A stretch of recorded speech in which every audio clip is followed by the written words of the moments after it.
What's gravy, baby? It's your boy Trey, and we here for another Trey Talk Saints episode. I believe episode 5 or 6, whichever one it is. You know, check out the playlist. I do have a playlist on the channel of the series. Last time we talked about the Giants game. We had just beat the Giants barely with no Daniel Jones. It was DeVito out there. And was it DeVito or was it the other guy? It was either DeVito or was somebody else. What's the other dude name? I think it was Drew Lock. Yeah, I think it might have been Drew Lock that was out there. And we played that game and we barely got down won. Rizzie was the star of that game. And that was the last win we got, guys. That was the last win we got. That was our 5th win of the season. And then from there, we maintained and remained to lose the final 4 games of the season. So this episode is pretty much just talk about the future of the Saints, where we need to go, where we should go, breaking down the final games of the season and things like that, man. So appreciate y'all for stopping through. Let's get right into it. If you guys don't know, left side illustrations, pictures, things of that nature. Top, we got the title, of course, Trey Talk Saints. Bottom, we got, the main topic that we be conversing this episode, basically the future of the Saints. And then right side, clipboard, and all the topics that we'll be discussing. So first, what we're going to talk about today is just going over the final games of the season. What the hell went on? What went wrong? Did anything go right? You know what I'm saying? Just because, like I said, I really just didn't feel no need to make no videos those past 4 weeks, bro. Like, I knew we was gonna lose them all. I'm gonna be real with y'all. You might be like, Trey, what about the Raiders game, bro? Like, you thought you was gonna lose the Raiders game? Let me be real with y'all. When you have no starting quarterback, you got no starting receivers, your starting running backs banged up, no Taysom Hill. You know what I'm saying? Even your starting quarterback is hurt, but he's still trash. So you got a rookie quarterback. Your defense is old and aging. A few bright spots here and there on the defensive side of the ball, but beyond that, they're old and aging. All right? But I mean, they play better than the goddamn offense. I can say that. But hey, that's pretty much that. So yeah, I'm not surprised at all they lost the Raiders game. Not surprised one goddamn bit. So first game against the Commanders. I'm not even going to show the stats. I'm just going to give a synopsis of what the hell that I felt like with this game.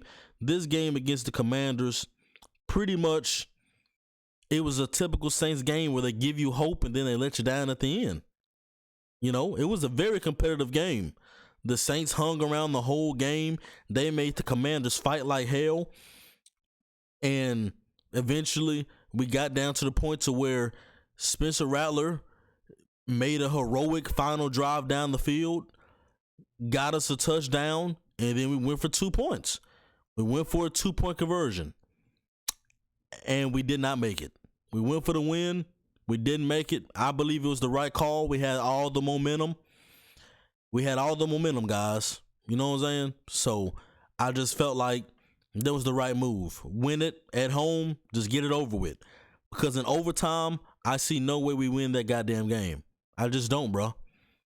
Because we did good in the first quarter, first half, and then second half, the tide flipped. You know what I'm saying? The tide turned.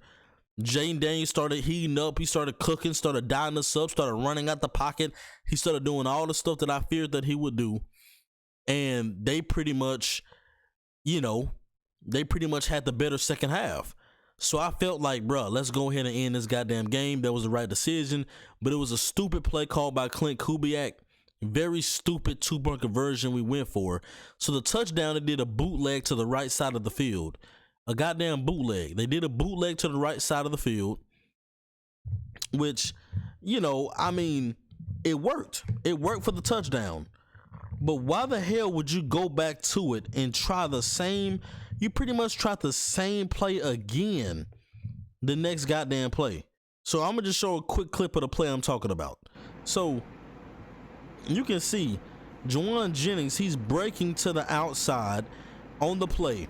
And let me remind you, he did actually get the ball placed in a good spot. The ball went right through the goddamn dude's hands, y'all. You know what I'm saying? It went right through his hands. I kid you, it went through his hands. So people might be like, hey, the dude at the back of the end zone was wide open.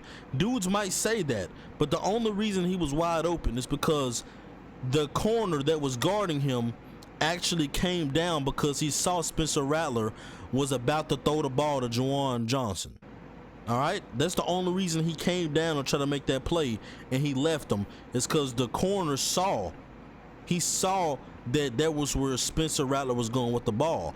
So maybe a quick pump fake or something would have maybe helped, and he could have threw a high ball to the back of the end zone. Maybe that would have worked. But this is the same play they scored a touchdown on. So instead of Clint Kubiak drawing up a mixed direction, maybe faking it to the right side of the field and then leaking out a couple receivers to the left side of the field, doing maybe a reverse bootleg misdirection play, he runs the same thing that got him the touchdown, guys. And the defense was pretty much ready for it. So a better play call would have definitely got them that 2-point conversion. Like I said, if it was some type of misdirection, I'ma fake it like I'm about to go back to the right side of the field, but instead I'm gonna leak my running back and maybe a tight end to the left side. Somebody most likely was gonna be open on the left side of the field if they did a type of mixed direction play like that. But unfortunately, Clint Kubiak, he's not the offensive coordinator we thought he was, y'all. He's just not. So that's the basic synopsis of the Washington Commander game. It wasn't a bad game from Rattler. It was a pretty good game all around. The defense had like 8 goddamn sacks that game. And, you know, we just couldn't get that 2-point conversion, y'all. And it is what it is. The Packers, nothing to talk about at all. Nothing good to talk about, you heard me? Nothing. You see that score 0? We're the only team that got shut out this season. I just want to make sure y'all know. I think the Chiefs actually got shut out because they restarted their starters in the final week. So the Chiefs did get shut out in the last game of the season. So at least they joined us in that company. But we were the first team to get shut out in this season. There's nothing positive about this game. 0. I can't take one positive thing from the goddamn Packers game. Not one. Besides maybe the punter. Our punter Hayball seems like he's been a pretty good punter, so I like that he has been better than what we had in the past. But, dog, there was nothing good about the Packers game. Nothing. It was just straight outmatched. Like, we couldn't get nothing going on offense. I mean, the defense couldn't stop nobody. It was terrible. It was just flat out terrible. Straight up ass. All right? That's the Packers game. Raiders game. They just came out like they just didn't give a damn. They came out and said, you know what? We don't care about the season no more. Fuck it. We're going to go ahead and lose to the Raiders too. An equally worse team, we'll just go ahead and lose to them. We're going to let Brock Bowers, break the record for the most receiving yards by a tight end that's a rookie. We're going to let him do that right there. We'll let him get over 100-some yards. But, we're just going to come out and play like straight up booty. You know what I'm saying? Spencer Rattler had a good first half, second half was trash. That's the recurring theme right now with Spencer Rattler. First half good, second half bad. But when you're out there with no weapons, it's so hard for me to grade a quarterback when he has nothing out there. I mean, I'm just being honest. When he got nothing out there, it's hard for me to root for him. He don't got a starting running back. He don't got his 2 starting receivers. He doesn't have his do-it-all receiver, tight end, running back, Taysom Hill out there. You know what I'm saying? His offensive line is decent, but they've been banged up and down during the season. So it's kind of hard for me to give a good evaluation on a rookie quarterback when he has that much goddamn shit going on. You see what I'm saying? So that's pretty much the Raiders game. We just pretty much came out flat, didn't give a damn, gave minimum effort. It just looked like nobody wanted to be out there playing. Missing tackles on missing tackles on missing tackles on missing tackles. I mean, bro, it was just, It was just terrible. A game that if you take seriously, you may can beat the Raiders. If you take it seriously, they just didn't, y'all. They just didn't. And it is what it is. That's 3 straight losses right there. Go down to the Buccaneers.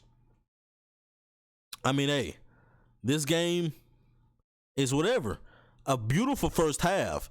Everybody, the commentators, Tom Brady and the other guy was talking about, upset, all in the first half because the score was 13-3. It was looking nice at one point. It was 13-3. Like, we had opportunities on opportunities to run away with the game, but guess what? We're getting stupid penalties. We're getting false starts. We're getting holdings. We're getting unnecessary roughness.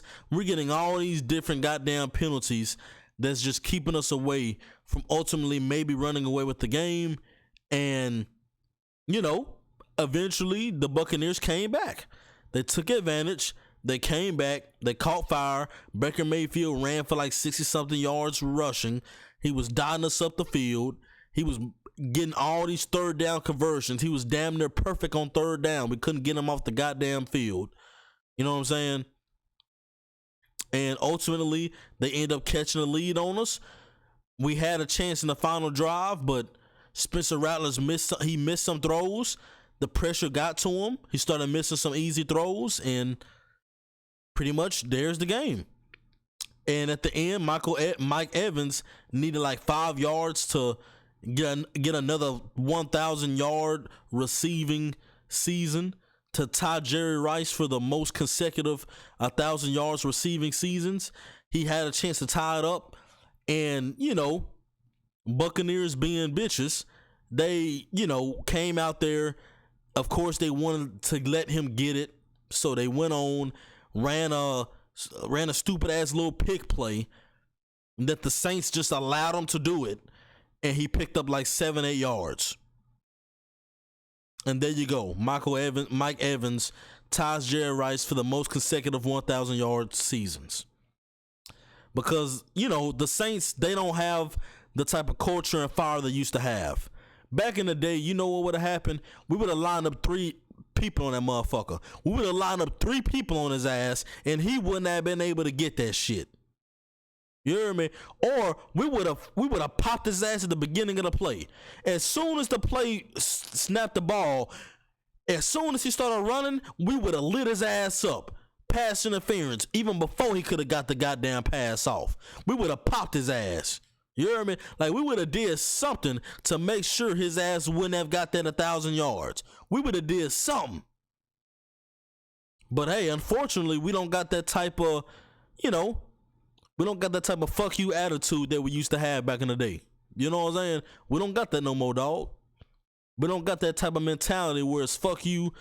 Hey, Saints against the world. We don't give a damn. Hey, we coming out doing stuff our way or the highway. You hear me? Like, we don't got that no more on our team, man. That culture is gone.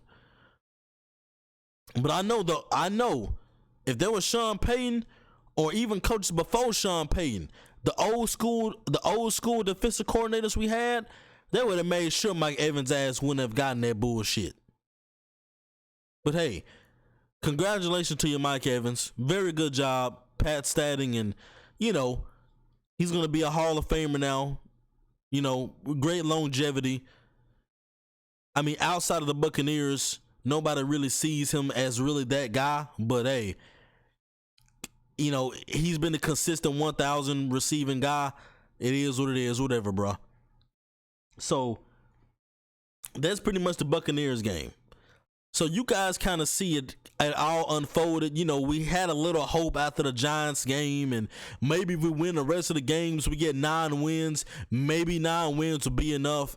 But as you can see, no, it wasn't, because Tampa Bay got to 11 wins or 10 wins. So, it is what it is. But one positive thing I can say, guys, at the end of all of this, fuck the Falcons. The Falcons ain't making the playoffs. So the Falcons end up losing against the Panthers, like the bums they are. The Falcons end up losing.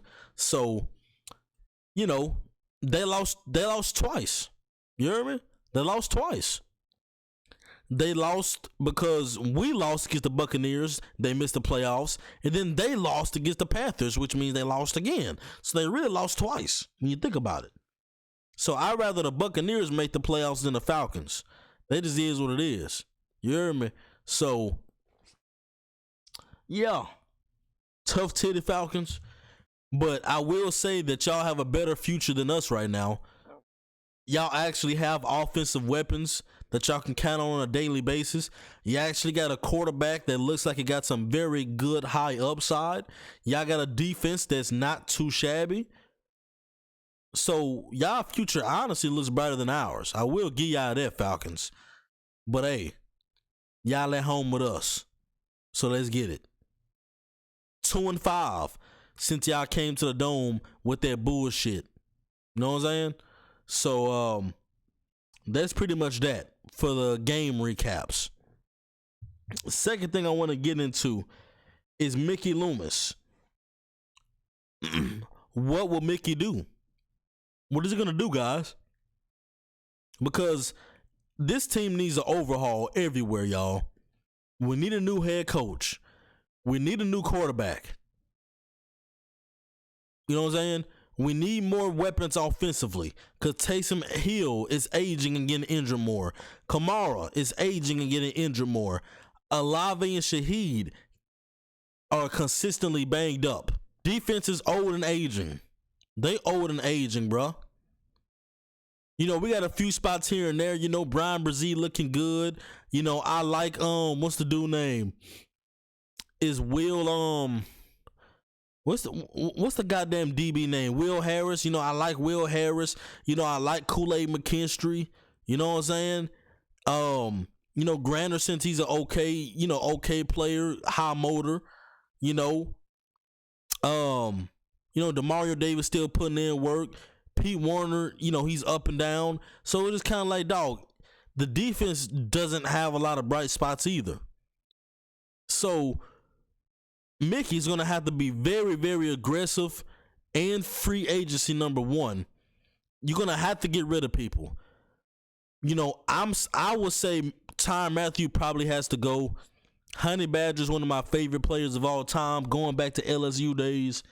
But if I had a choice to either choose out of keeping DeMario or Mathieu, I think I'm choosing DeMario because I see DeMario pops out on the field way more. I see DeMario making plays way more often than Tyrann Mathieu does. You saw the dude flying around hitting, knocking dudes' blocks off the whole game against the Buccaneers. He still does that. He still does that, guys. And I think he still could do that consistently. But Tyrann Mathieu, I don't see him consistently making plays enough, bro. So you're gonna have to dump off of some of these older players. Like I said, Tyrann Mathieu, I would say let him go. You know, let go of some of the dead weight in the D line. Like Colin Saunders can go. Shepard can go. You know, especially Shepard. He's fucking trash. Shepard can go. You know, Foskey that hasn't played, just let him go. You know what I'm saying? Who else? Payne Turner, let him go. You know, Cam Jordan, hey, it may be about that time. Go ahead and let him ride over into the sunset. Chase Young, if you can really keep him for super duper cheap, keep him. If not, let him go. You know what I'm saying? So, pretty much from safety, I would say safety, D-line, and linebacker, you may need some changes. Maybe not as much as linebacker, but especially D-line and safety, you may got to start letting dudes go. You know, you just got to start cleaning house and cleaning up some salary. That's number one. That's what you need to do, Mickey. Get rid of some of the dead weight on the team and clear up some goddamn salary. All right? If you can trade some players to get some assets, do that. Do what you got to do, bro. So, getting rid of some of the dead weight on defense. On offense, there's not much I can really say that you can get rid of per se, except for Derek Carr. If you can get up off of Derek Carr, take that dead cap hit, Get the hell up off of Derek Carr and keep Spencer Rattler around. That's what I say. Keep Spencer Rattler. Get that goddamn dude Derek Carr up out of there. Just get him out of there, bro. Get him gone. Get him out of there, please. But obviously, you're going to keep Shaheed. You're going to keep Olave. Honestly, Juwan Johnson, he can get the hell up out of here. He can go. Juwan Johnson can go. He had a pretty decent game last game. But if Juwan Johnson was like that the whole season, if he was making plays like he was this game all season, then I might be like, you know what, Juwan, that's cool. You can stay, bro. But honestly, I'd rather keep Foster Moreau and maybe draft another tight end somewhere. So Juwan can go. Hey, keep Taysom as long as he can stay. Offensive lineman, listen. Fuaga's gonna be great. I give him like an A or B plus grade. Fuaga was very good. I didn't really see him giving up much on his side. Fuaga was great. McCoy, a good center, keep him. So you got your what? That's your left tackle and center, cool. Right tackle Trevor Penning, maybe keep him around. I give him maybe like a C plus on the season. He has ups and downs, but I think Trevor Penning did make strides and become a better football player. I think he played better than worse this season. So I would give Trevor Penning probably like a C plus grade. So you can keep Trevor Penning, but our two guards, we need two new guards. I'm just being honest. Cesar Ruiz is ass. Who is it? Lucas Patrick or whoever else they've been having over there? He's not the answer either. We need two new guards. And if you can get to another tackle and maybe move Trevor Penning to guard, maybe you can do that. Because Trevor Penning is too heavy-footed. I feel like he'll be better at playing guard. So maybe get you another right tackle and move Trevor Penning ass to left or right guard. You know what I'm saying? So really the guard positions we need help with, I would say the most on the offensive line. So getting rid of some of these dead weight players that's not making that big of a difference, clear up some cap space. It's about that time, Mickey Loomis. You've kicked the can down the road too goddamn long. You've kept all these players around hoping that we could survive in the division because the division is ass. But guess what, bro? Now we're the worst team in the division, it looks like, bro. Every other team looks like they have better promise than us. The Buccaneers, they have, the best quarterback in the division right now. And they have weapons around him he can use. The Panthers, Bryce Young seems like he's going to be a good quarterback now. Falcons, they have a rookie quarterback that came out and showed some promise, and he has weapons around him. And you look at the Saints, it's like, damn. All the other teams in the division look better than the Saints right now. You're damn right. So, Mickey Loomis, what you gonna do, bro? You need to clear up the cap space, get some of these dudes off the goddamn team.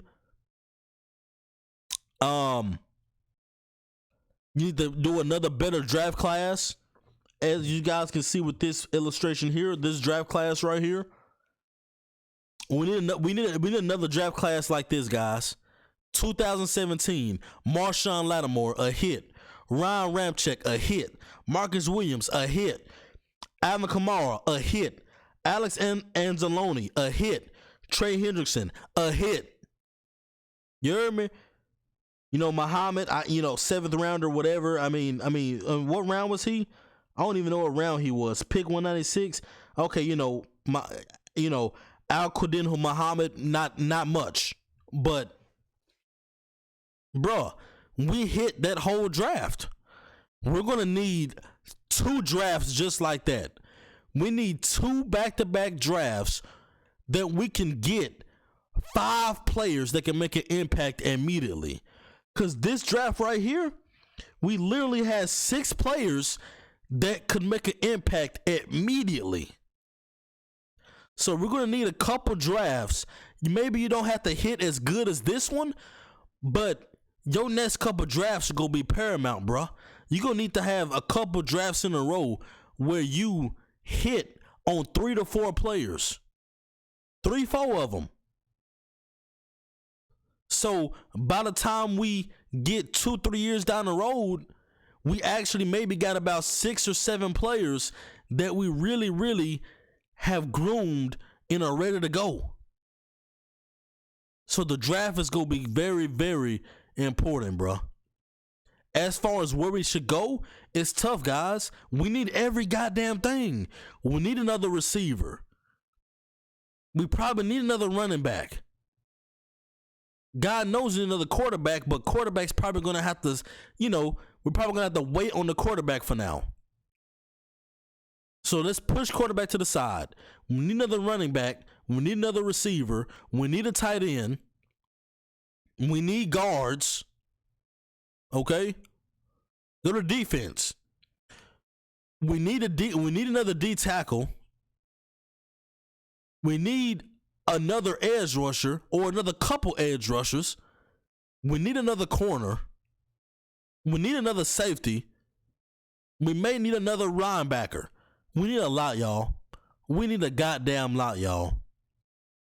So me personally, you just got to take the best athlete available in your draft. Whenever we pick first pick, I think maybe we're like number 8 or number 9 right now in the draft order process. Let me look this up real quick. We go see where we currently picking in the draft. I know going into the game, we was actually, I believe, number 10 in the draft order, which is not too shabby, but obviously you want to be higher than that. So it looks like we're number 9, guys. We're number 9. We're number 9. So the only reason we're above the Carolina Panthers is because, we had a harder strength of schedule than them. So that's why we're number 9. So with number 9, bro, it sucks because we keep going D-line all these past years, and we kept getting killed by it, man. So if you go edge rusher, you're going to have to go to a different archetype. Stop getting these big body edge rushers that you're trying to make into the next Cam Jordan. Stop it. It didn't work with Marcus Davenport. It didn't work with Payne and Turner. We don't even play Isaiah Foskey ass. Stop going for that same big body build on the edge. It is time to go for a different archetype. Get you a smaller, speed rushing Micah Parsons, TJ Watt type of edge rusher on the edge. That's what you need to get. If you're going to go D-line in the first round, you better get an archetype like that. Somebody that can use their speed to bend the corner, to hit some quick moves on the inside or the outside. Somebody that can run sideline to sideline, that can maybe drop out to coverage as well, that can run after the goddamn quarterback like a damn pit bull off the leash. You need that type of edge rushing prospect. So stop going for that same model that you've been trying to do all these years, because it ain't worked. It hasn't worked. All right? So there you go. If I had to have my pick, that's where I would go, guys. Mickey Loomis, get you a prospect on the edge that can demand attention every snap of the ball he out there, because he's a goddamn animal. That's what we need. Wide receiver. Go ahead and get you another big body receiver, bro. You need you a receiver that's 6'2" and above. 6'2" and above. Get you a 6'2" and above receiver that can run good, that can run routes, that can catch 50-50 balls, that can be your main number 1 receiver down the road, because Olave, unfortunately, I believe he can be a number 1 receiver, but he's too small, man. He's too small, and he gets banged up. Rashid Shaheed, he's our burner, okay? He's our burner. Maybe put him in the slot as well. But we need a 6'2" and above receiver.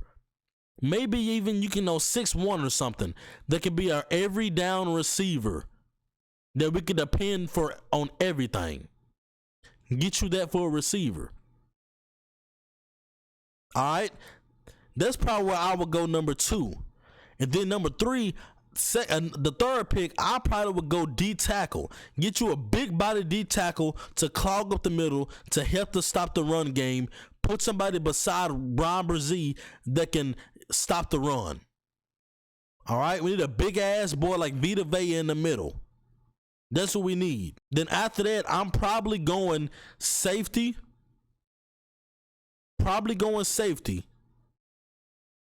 Because I believe Will Harris is pretty straight, but I think, Ty Matthews' best days are behind him, and we need to find another safety. And then after that, it's pretty much whatever. You can go tight end, you can go guard, you can go cornerback after that. So, Mickey Loomis, are you going to draft another good draft class, bro? What we doing? Are we going to draft another good class? That's the second thing we need from you. Those are the main 2 things you're looking for. And if you can't do it, then Mickey Loomis, you gotta go, bro. Gail Benson, you gotta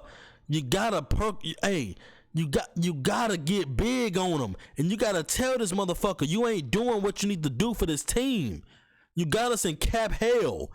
You kept on to this old aging roster. It's time for your ass to go, dog. It's time. It's just time, Mickey. If he can't make it happen, if he can't get us back on the right path these next couple of years, he has to go. He just has to go, y'all.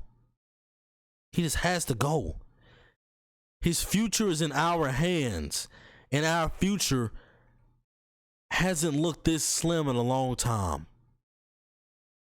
It hasn't looked this slim in a long time, y'all. So we need him to upload some of these players that ain't cutting it for us, get a cap space better, free up some of these players that ain't doing shit, and then we need to start hitting in the draft again. And my final topic today, I'm just going to talk about pretty much starting quarterback and head coach. So, Mr. Spencer Rattler, one thing I've noticed about him is first half, he's always playing good. Second half, he's bad. It's kind of just like, I don't know what it is. Second half, are you pressing too much? Is the pressure starting to get to you? Are you starting to get rattled? Like, what's going on in the second half compared to the first half? I did see in this game against the Buccaneers, he got better at throwing the ball with different velocities. Not everything was a fastball. He had some fastballs in, but he learned how to lob the ball. He learned how to throw the ball with a little touch. I did see that growth in him in this last game against the Buccaneers. I saw him stay poised under pressure here and there as well. It's just like, bruh, in the second half, you can't be missing some of these throws you're missing. You're missing MVS on a wide open shallow route. You missed them because you threw it behind them. You're missing balls on fourth down. He had the dude open on the stopper on the sideline. You know what I'm saying?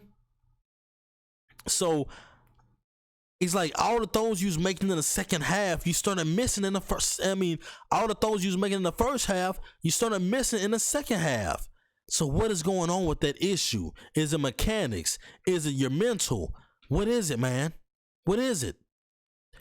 But I think I've seen with Spencer Rattler that he can be coached up. He can be coachable. He can play better than what he's displayed, because we've seen him in the second half of games go down with a 2-minute drill and get us points on the board.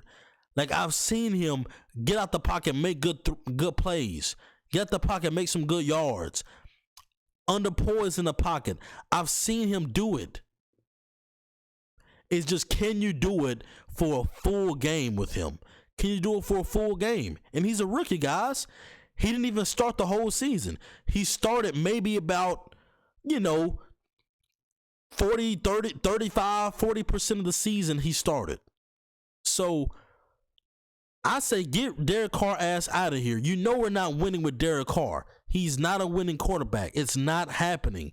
So I'd rather you lose with a younger dude than keeping Derek Carr making all this goddamn money and he coming out doing same old trash ass shit he doing.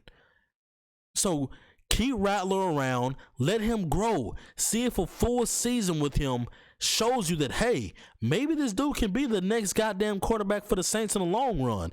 Give him a full goddamn season. Because, bro, we're going to be trash regardless. The next 2-3 years, we're going to be probably picking top 10. We're going to be at the bottom of the barrel, guys. Even with Kamara, Shaheed, Olave coming back. Taysom Hill, even with them coming back, guys, we're still going to be at the bottom of the barrel when it comes to teams. So, yeah. That's that, dog. That's that. Keep Spencer Rattler around. See what we got. At least he shows us a little something different than what Carr shows us. He shows that he's not scared in the pocket and just wants to give up on the play immediately and throw the ball to the dirt or throw an interception or throw the ball up to the goddamn stands. At least Spencer Rattler tries to hang in the pocket and make a play. Go through his progressions. Go and run outside the pocket. At least he does stuff like that Derek Carr seems unable to do. So, I personally say stick around with Rattler. That's just my opinion. Let me know what you guys think. As far as coaching, unfortunately, I think, obviously going 5-12, they're going to hold that against interim coach Rizzie. They're going to hold that against him. Even though he's a great locker room guy, even though he vibes the team well, he's respected throughout the building, I still believe that, hey, going 5-12, even though you didn't start the full season, you was dealt a short hand with this team and you took over from a trash-ass coach, they're going to look at it and be like, hey, you lost your last 4 games, bro. You lost your last 4 games. You won what? You won 2 out of 4 games that you was the head coach. You know what I'm saying? He beat the Giants and he beat the goddamn... What's the other team he beat? He beat the Falcons. He beat the Giants. Who else he beat, bro? Were those the only 2 games he beat? He beat the Giants and he beat the Falcons? Let me see. That might have been the only 2 games he won. Let me see. Yeah, they beat the Falcons. Okay. That's 3 teams he beat, y'all. He beat the Falcons. He beat the Browns. So he won 2 games in a row. Lost against the Rams. Beat the Giants. And then lost the last 4. So, you went 3-1, 2, 3, 4, 5. You went 3-5 as the head coach. So they're going to hold that against him, y'all. He had a losing record when he took over the team, lost the last 4 games in the season, and unfortunately, they're going to hold that against him. So I don't see him coming back as the next head coach, and I don't see him staying in the building either. You made him the interim head coach, and it's just hard for somebody to come back to your team and take a downgrade. Oh, I'm just going to go back to the special teams coach. I don't think that's going to happen. I think he's going to go somewhere else and be a special teams coordinator. I just feel like not giving him the job, obviously you're not going to want to hang around with the squad. If you took over as an intern manager and you did okay with the hand you was dealt and they replace you with somebody else, you're not going to want to stay with that organization, with that company, and that goes to the same for Darren Rizzie. He did the best he could with the hand he was dealt. I feel like he did the best he could. I really do. But they're not going to go with him, so I don't see him coming back. So as far as head coaches, if you could get you a Ben Johnson, beautiful, great. I love it. If you can get you a Kings Cliffsbury, cool. Maybe he'll do a little something and help Rattler progress. If you go out and get you, Aaron Glenn, the old New Orleans Saint player, and somebody that has history with the Saints, that's cool. But it's like, damn, y'all still want to keep the sense of the old regime still around. Y'all don't want to go to a new direction.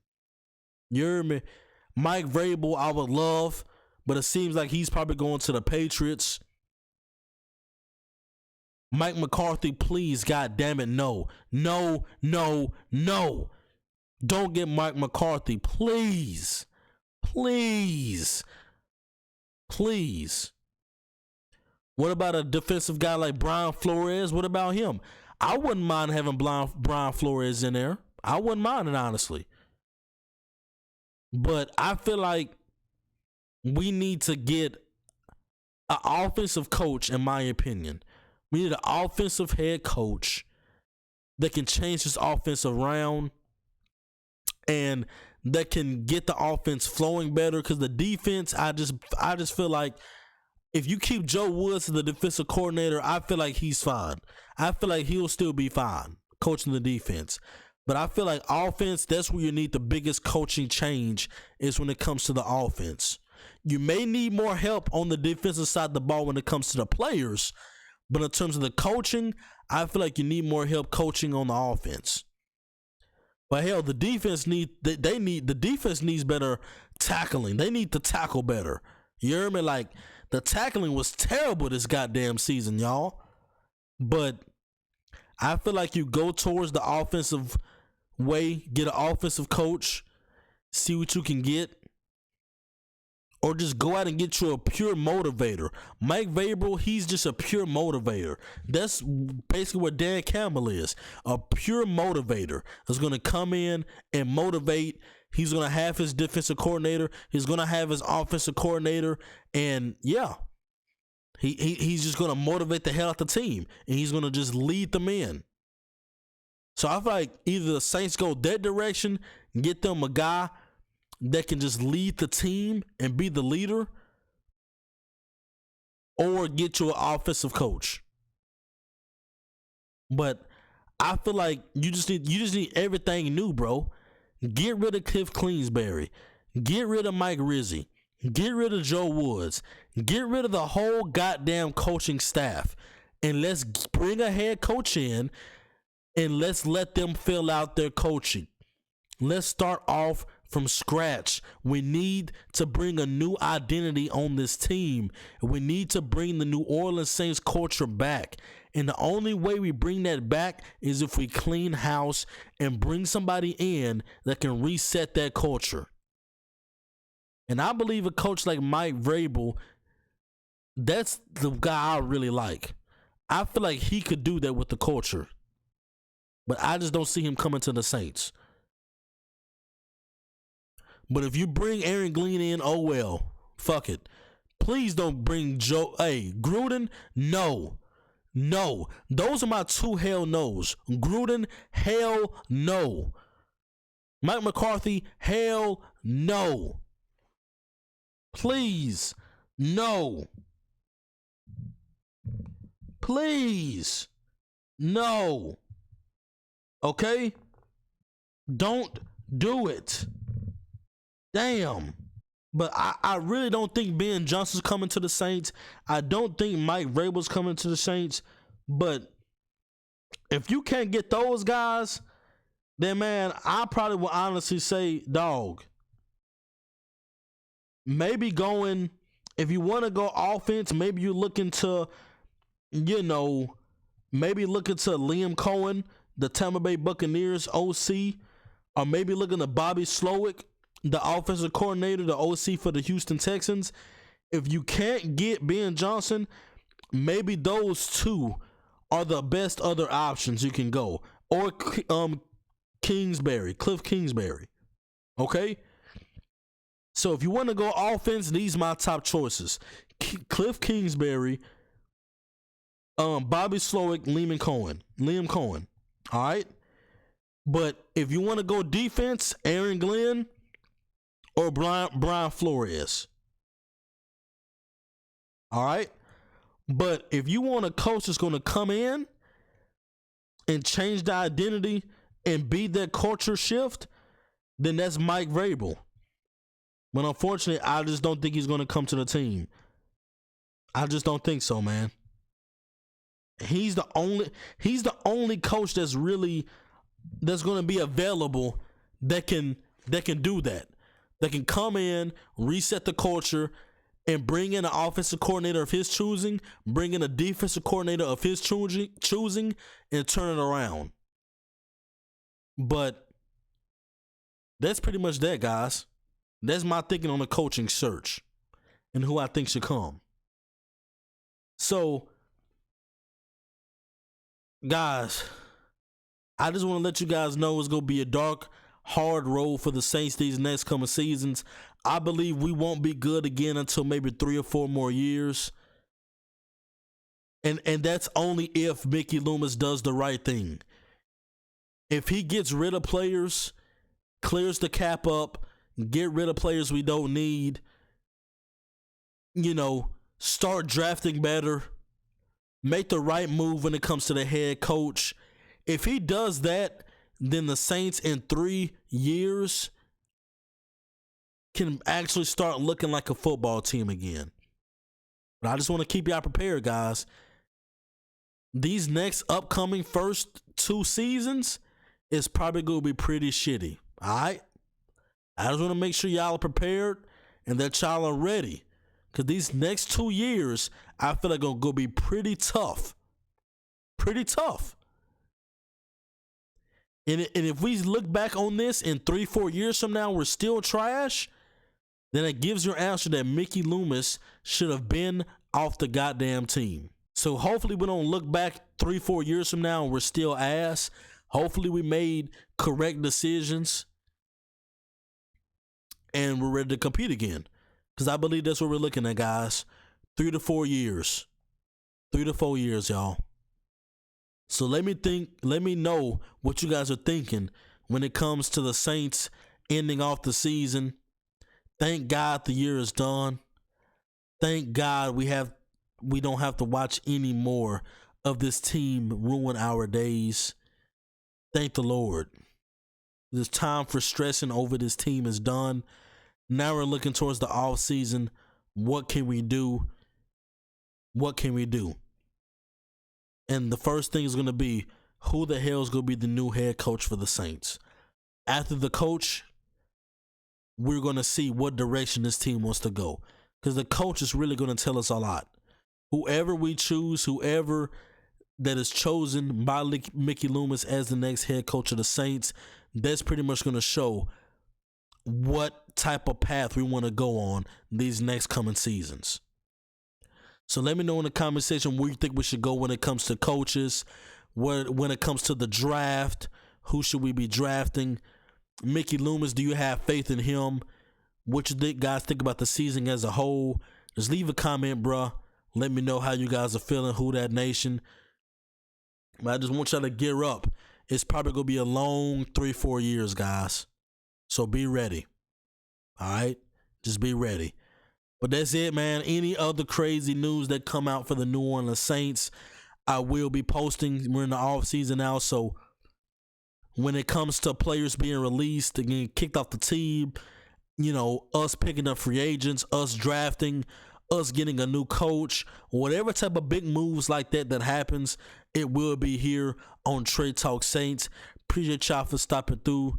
Hey, thank y'all for supporting this podcast format that I came out with. I just love talking sports. I love talking Saints. And hey, that's why I wanted to make this here.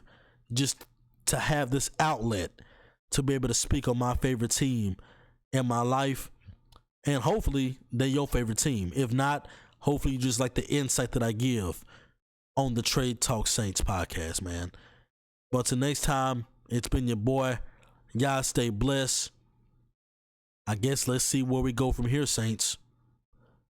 See y'all later. Y'all be blessed. Y'all be easy. Y'all stay breezy. And of course, who dat?